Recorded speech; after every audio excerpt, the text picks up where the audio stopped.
And I think it might have been the 133 or the 132 of Alex Colley grabbing the whole shot. It was the Chattanooga Shoot Drew Adams that got the heat race win, but not a good start. I don't see Adams and the Kawasaki up there. Also got the 723 Landon Gibson in this fight as well. You see him on the right side.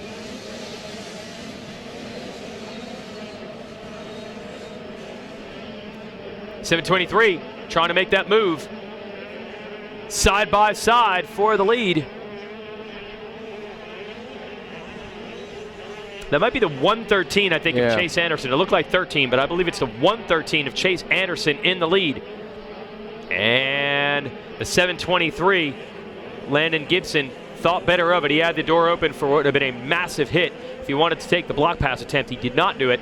And that allows lap 1 to go in the books, and it is, if it is the 113. It is. It is 113. So that is Chase Anderson out of, on the EBR Performance Yamaha, in the lead. Gibson back in second on the 723. That's Alex Colley on the 132 in third. Eli Gross is fourth aboard the 71. Jesse Furtado, the 467, rounds out your top five. And it's Parker Benitez, Luke Brown, Chance Lawton, Michael Guadra, and Michael Gerda rounding out the top 10. Whoa, almost contact again for the lead. Gibson looking for an opening. He could force it in this next corner. He's got the inside. Here it comes. Oh, nice cut back underneath by Anderson. He saw it coming. Good drive, though, for the 113 machine, but don't know if he's going to be able to hang on to that or not. It's a drag race. And just barely, I think, no.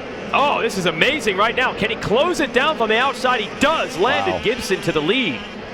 Man, that was hard work. That was a hard fought pass. Yeah, took that entire straightaway. He went for the big block pass. Smart move by and to stop, squirt back underneath, or square him up. Now Gibson has to go back to work from second. The good news for these guys, they've pushed each other so hard, they've opened up a big gap over everybody else. Alex Colley coming through here in third. Eli Gross is fourth. Jesse Furtado fifth. Then it's Parker Benitez. Oh, wait a minute. Oh, down. And goes the second place rider, Chase Anderson. Tough break for him. He's going to lose 3-4 spots. Definitely pushing to try to get that lead back. And this main event format, it is unbelievable the difference it makes compared to a typical motocross race with the two motos. To know that it can just slip through your fingers just like that. And it all comes down to just not making that one mistake. Or I wouldn't even say these longer laps. I don't think the start, everybody's going to say the start's critical, and obviously it is, but you're not sunk if you don't get a whole shot. But you make a mistake and you are. Right. And Anderson now has to go back and try to work his way through. Well, the beauty of it is with the longer races, you do have a little more time with, and also it bodes well for those riders. Oh, mercy sakes. Oh! Huge stack up there. Figure out which rider that was. Yeah, I missed it, but was anyway. That's the 467. That was Jesse Furtado, I believe, having the problems on the TM. So tough right there. Rear fender. Yeah, he looped that thing out perfectly. So Anderson, I just want to check that. Yeah, he is from Alaska. Leading this moto went down. Landon Gibson is taking advantage. Oh, we'll have this crash here? Yeah. 467 on your left side. He just grabs. Oh, he looped out. Yeah. Far back on that back seat. A lot of horsepower, it looks like, coming out of that TM because it hooked up beautifully there for him. Yeah. He's trying to get over those rollers. Looped it out.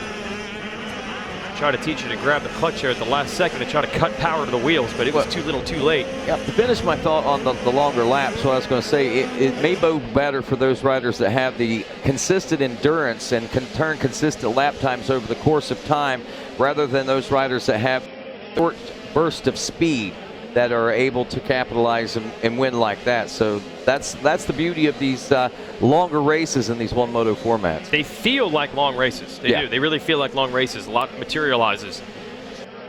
Time. And you know as well as I do, I mean, even at Loretta Lynn's with the longer style races, the 20-minute motos, I mean, you see a lot of changes in that 20 minutes. And riders that generally start out up front, oftentimes you find fatigue does find them falling back in the pack a lot of times. Yeah, Loretta's for sure. I don't know if these are long enough to really put everyone's fitness to a true test, but it is enough time if you're fast enough to work your way up.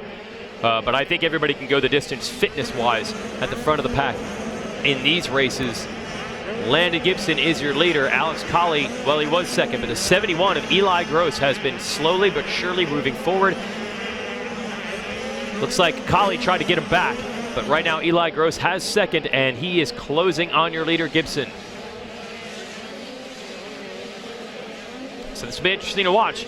Can Eli Gross get to the lead? Here's the 132. Colley. That's your second place right now, Jason. He's about 11.3 seconds behind Landon Gibson. Gibson has been able to afford a little luxury up front there with the mishaps and the battles that have been taking place behind him. White flag flying now.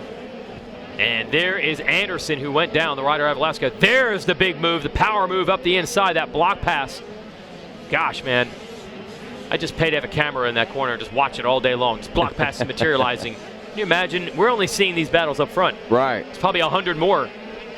Gonna have the block pass cam. We're gonna call it Racer TV Plus. Everybody else does it. The premium package. Landon Gibson has this one tucked away. Eli Gross on that 71. That's been a great battle. Rider out of Oklahoma.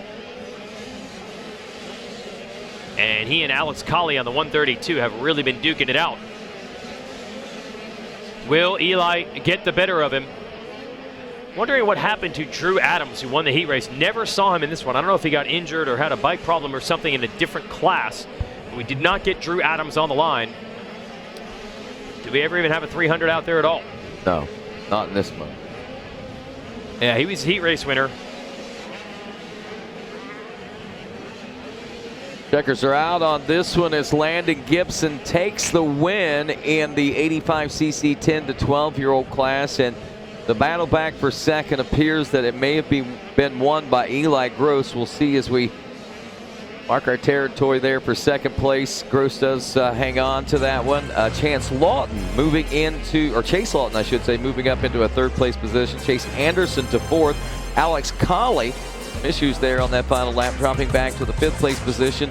Parker Benitez in the sixth place position. Luke Brown in seventh. Tristan Pruitt is eighth. Michael Quadra is ninth. And Michael Gerda rounds out your top 10. Quadra and Gerda holding steady pretty much throughout that